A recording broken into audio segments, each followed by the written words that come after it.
자, 그 다음 59페이지 14번째 줄을 보도록 하겠습니다.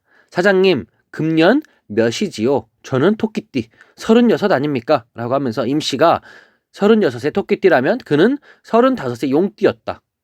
자기보다 한 살이 많은 형이었죠. 그래서 옆에 앉아서 지갑을 열었다 닫았다 하던 아내가 얼른 이 양반은 하고 이제 얘기를 하려고 하는 거죠. 이 양반은 35살 용띠에 이렇게 얘기하려고 하는데 이 양반은 하고 나서는 것을 그가 가로챘다. 그랬더니 그래요? 나는 토끼띠지요. 서로 동갑이군요 하면서 나이를 속여서 말하고 있습니다. 왜 그랬는지는 조금 이제 뒤에 보면 알 수가 있겠죠.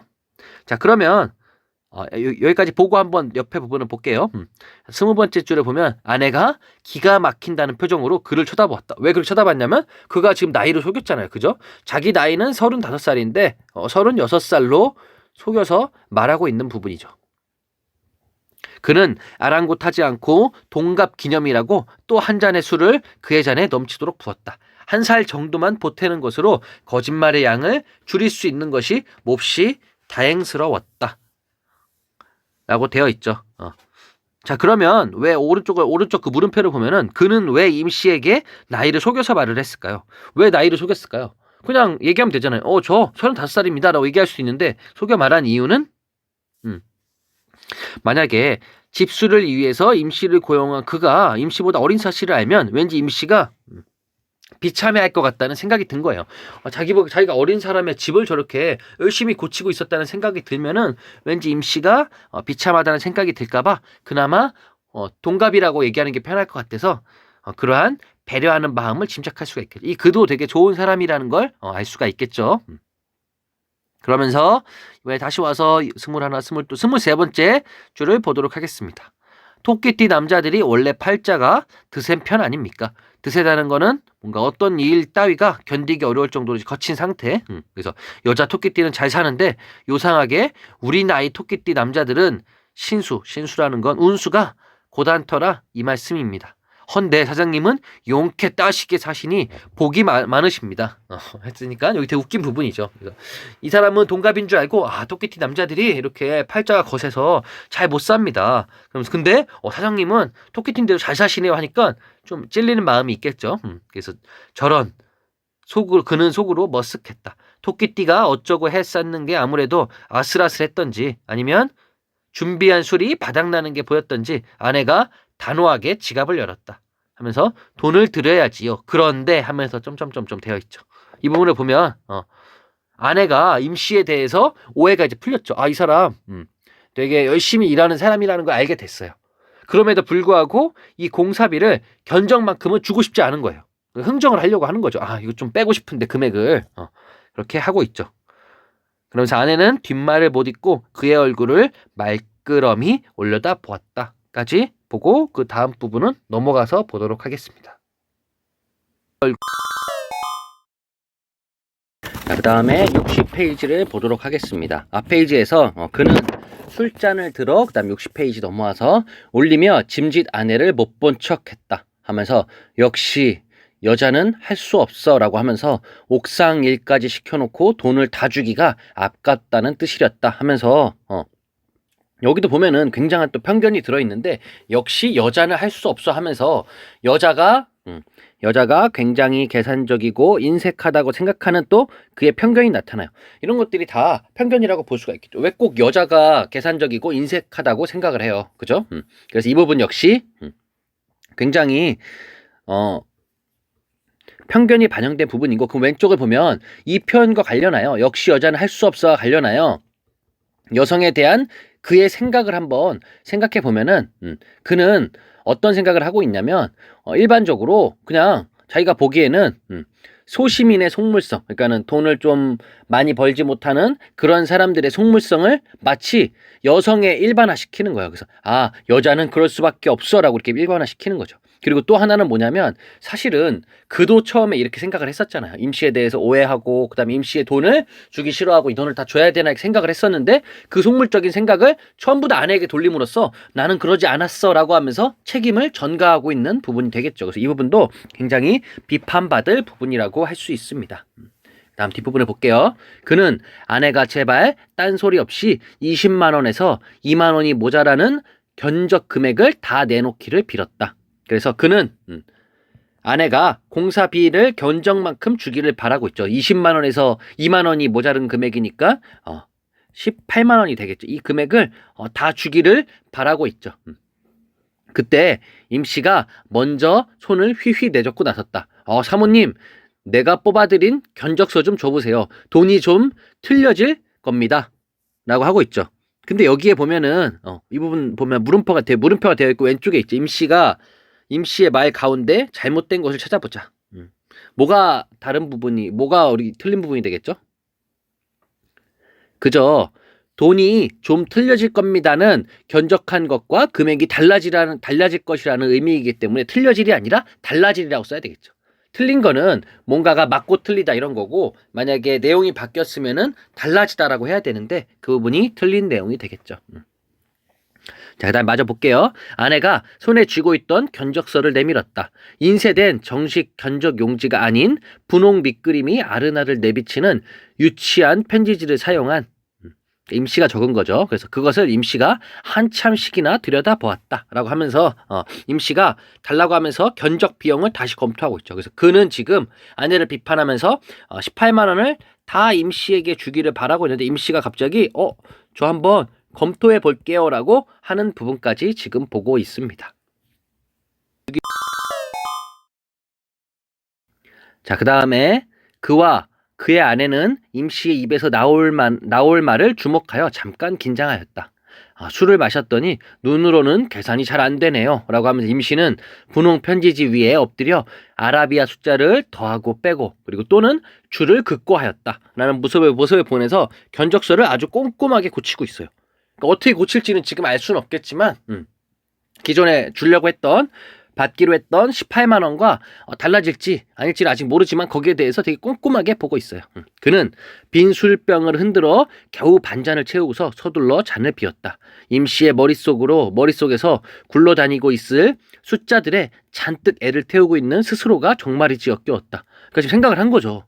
그러니까 지금 잠깐만요 하고 하는데 저 금액이 조금 줄어들어라, 아니면 저 금액대로만 받아라, 이렇게 생각을 하고 있죠. 원래 공사보다 지금 옥상 공사를 더 했으니까 돈이 더 나올 거라고 생각을 하고 있는 거죠. 그러면서도 그 자신이 너무 속물이라고 생각을 하는 거예요. 자, 그 다음 보겠습니다. 다 나왔나 봐요. 그래서 16번째 줄을 보면, 됐습니다 사장님, 이게 말입니다. 처음엔 파이프가 어디서 새는지 모르니 전체를 뜯을 작정으로 견적을 뽑았지요. 아까도 말씀드렸지만 일이 썩 간단하게 되었다 이 말입니다. 그래서 노임은 노동임금, 그러니까 받는 알바비 같은 그런 금액이 되겠죠. 노임에서 4만 원이 빠지고, 그리고 시멘트도 이게 다 안 들었고, 모래도 그렇고, 쓰레기 치울 용달차도 빠지게 되죠. 방수액도 타일도 반도 못 썼으니 여기서도 요게 빠지고 하면서 지금 꼼꼼하게 견적서를 수정하고 이에 대해 설명을 하고 있죠. 그래서 보니까 처음에는 파이프가 어디서 셀지 모르니까 파이프에서 전체 금액을 잡았지요. 근데 그 금액이 이제 필요가 없으니까 간단하게 돼서 이 금액이 빠지고, 그 다음에 여기서 이 금액이 빠지니까 그만큼 노동비도 빠지고, 그리고 또 시멘트도 적게 썼으니까 시멘트도 빠지고, 그 다음 모래도 빠지고, 그다음에 파이프를 만약에 뜯어냈으면은 그 뜯어내는 걸 쓰레기 치울 용달차 비용도 빠지고, 그리고 방수액도 타일에 반도 못 썼으니까 뭐 방수액도 빠지고, 그다음에 타일도 빠지고 하는 걸 보니까 금액이 조금 줄어들 것 같아요. 그죠?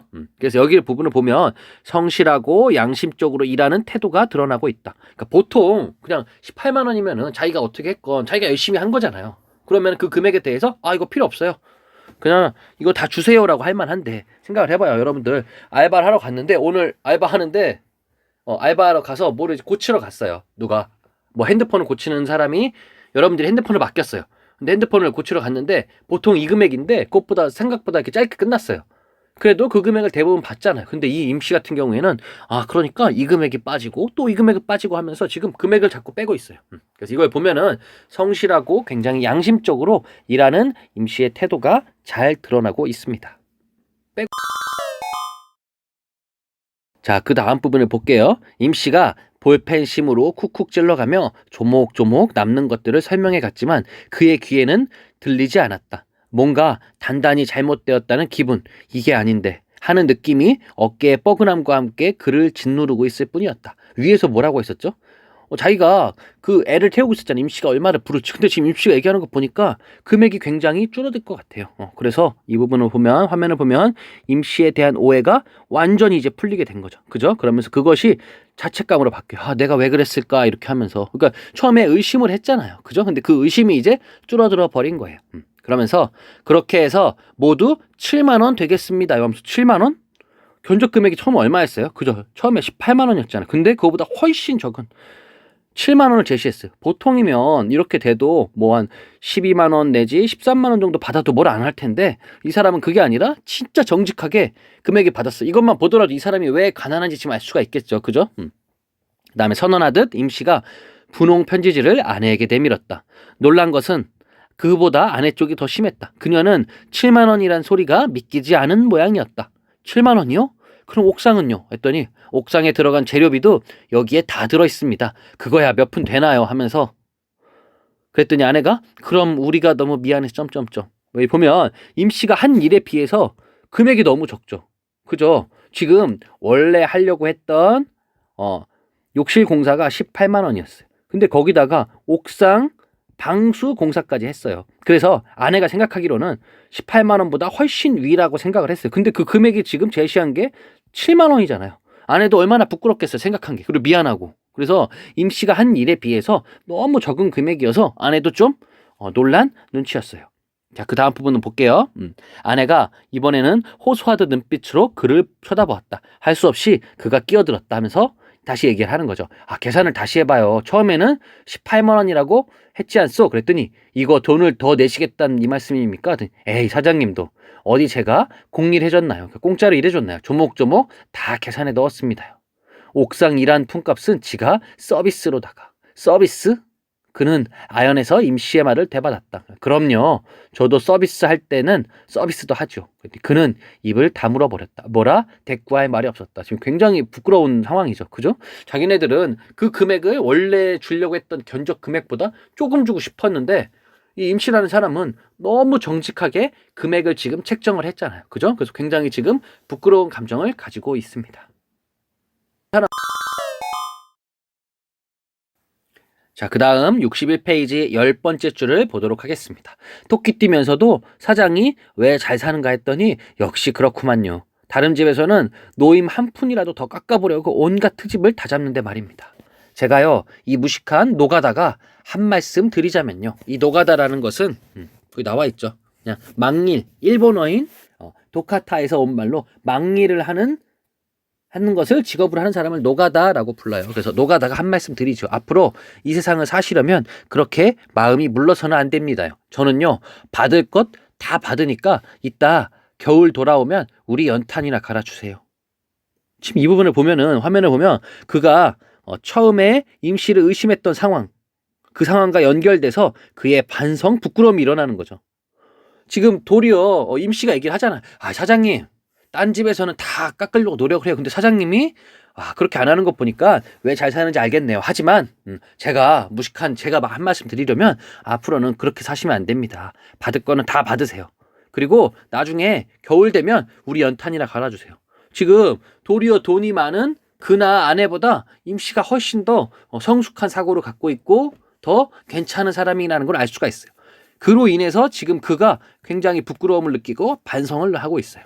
그래서 임씨는 아내가 내민 7만 원을 주머니에 쑤셔놓고 자리에서 일어섰다. 그래서 그는 1층 현관까지 내려가 임씨를 배웅하기로 했다. 자, 그럼 오른쪽 물음표를 보면 그가 1층 현관까지 내려가 임씨를 배웅한 까닭은 뭘까요? 왜 가는데 배웅을 했을까요? 그렇죠. 이전 상황까지 보면 아주 성실하게 일한 임씨를 처음에 오해했던 것에 대해서 말로 표현할 수 없는 미안함 그리고 고마움이 들어서 그렇게 해주고 싶었던 거죠. 다음에 다시 보면 어두워진 계단을 앞서거니 뒤서거니 내려가면서 임씨는 연장 가방을 몇 번이나 난간에 부딪혔다. 시원한 밤 공기가 현관 앞을 나서는 두 사람을 감쌌고 그는 무슨 말로 이 사내를 배웅할 것인가를 궁리해 보았다. 수고했다는 말도 그리고 고맙다는 말도 그 사내의 그 서비스에 대면 너무 초라하지 않을까라고 생각을 했죠. 그래서 이 부분은 요건 아니고 선생님이 다시 쓸게요. 이 부분은 임시의 성실하고 아주 정직한 모습에 부끄러움을 느끼게 된 거죠. 그래서 부끄러움을 느끼고 있다. 그래서 부끄러움을 느끼고 있습니다. 그래서 이 부분까지 절정 부분이고 임씨의 성실하고 그리고 정직한 일처리에 그와 아내가 임씨에 대해서 이제 오해가 풀렸죠. 그리고 선입견을 가졌던 자신들을 굉장히 반성하고 있습니다. 그래서 어떤 내용인지 대충 알겠죠? 그런 내용이 이어지고 있습니다.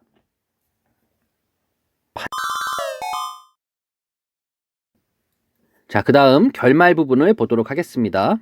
미안함을 느낀 임씨는 그는 임씨와 함께 슈퍼에 가서 술을 다시 마시는 거죠. 다 끝나고 술을 마시던 중 그는 임씨로부터 비 오는 날이면 아까 가리봉동에 가야 된다고 했잖아요. 그죠?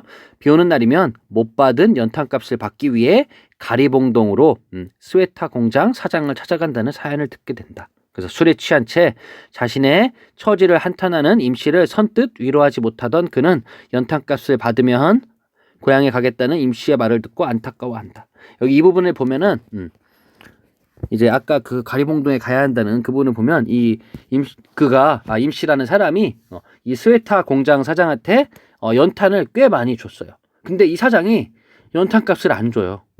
사장이잖아요. 근데 돈이 많은데 불구하고 맨날 없다 그래서 돈이 안 줘서 이 임씨는 그 돈을 받기 위해서 비 오는 날이면 일을 못 하잖아요. 그래서 이 가리봉동에 있는 스웨터 공장 사장을 찾아가고 있습니다. 굉장히 뭔가 보면서도 우리의 도시 변두리에 사는 소외된 사람들의 그런 삶을 잘 그려내고 있는 작품이라고 볼 수 있겠습니다. 자, 그러면 내용 정리를 좀 해보도록 하겠습니다. 글의 구성을 보면 글은 발단, 전개, 위기, 절정, 결말로 되어 있습니다. 근데 이 소설이 워낙 긴 편이어서 우리 교과서에는 요 위기 부분만 주어지고 있습니다. 그래서 발단 부분을 보면 주인공인 그와 아내가 생애 처음으로 자기 집을 마련을 했어요. 그래서 이사를 가는데 이 집에 잦은 하자가 생겨요. 그래서 수리하는데 돈이 굉장히 많이 들어가요. 그리고 그 다음 전개 부분에 보면 어느 날 욕실 바닥에 물이 새는 문제가 생겨서 지물포 주인의 소개로 임씨라는 사람을 만나게 돼요. 근데 그 임씨는 원래 연탄 장수이고 부업으로 집수리를 한다는 것을 알게 되자마자 그와 아내는 이 임씨를 믿지 못하고 아마 공사비를 부풀릴 거야라고 생각을 해요.